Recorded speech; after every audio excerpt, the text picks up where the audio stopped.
We are outside at Village Hall. We're here with Village Manager John Kilmar to talk about skunks, which you've been talking about a lot with a lot of the local and actually national media is very excited about our skunks, which probably they are a nuisance this year. We're not alone in that, but in our case, Vernon Hills and the village and the Park District have been very responsive to resident needs. So let's talk about what's going on with the skunk abatement, skunk assistance program. Yeah, we've actually been trapping skunks off and on for over 6 or 7 years in conjunction with the Park District. And this year, residents within the Deer Path neighborhood especially alerted us to the fact that there seemed to be a significant infestation of skunks in that area.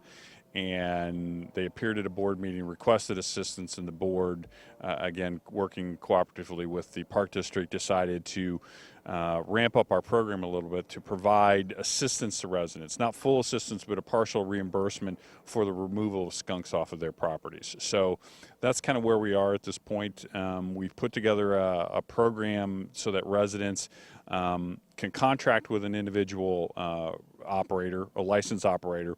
They will come in and place a trap on an individual's property. They will work with the homeowner to monitor that trap.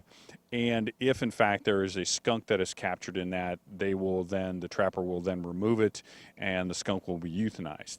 We will then, upon presentation of a reimbursement form and the necessary additional information, including a receipt from the operator saying that in fact the skunk was disposed of, we will reimburse a resident up to $75 per skunk as a part of this program. Okay, and some of the key points which you pointed out has to be a licensed animal control specialist, a licensed trapper. There's lists on the website.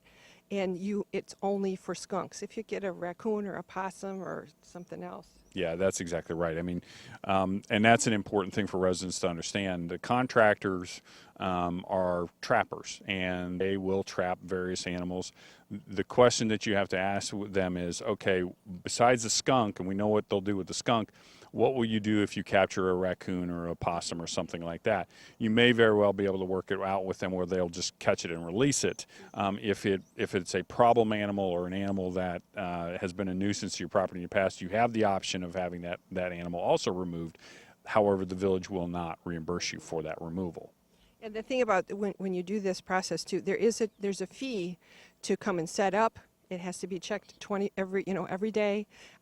Those animals have to be taken out within 24 hours. So there's a lot of things that your licensed professional will explain to you.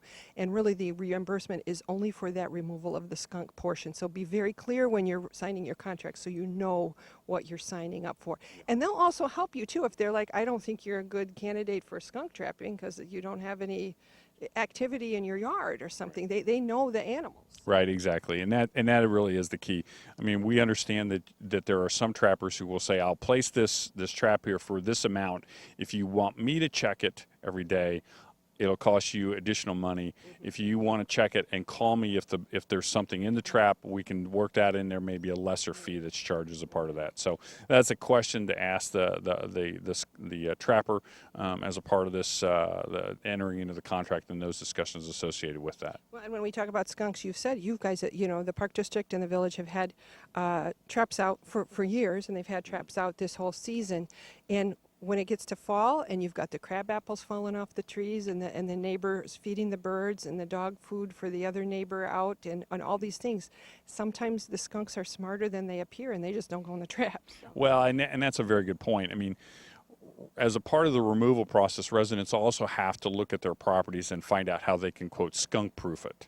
If you have an elevated deck, that you've not cordoned off or you've not boarded up, you need to look at those things because what you're doing is creating those sanctuaries where animals will go live, especially during the winter. And the last thing you want is to have a den of skunks established under your deck because for all intents and purposes, you will not be able to use that deck for a year.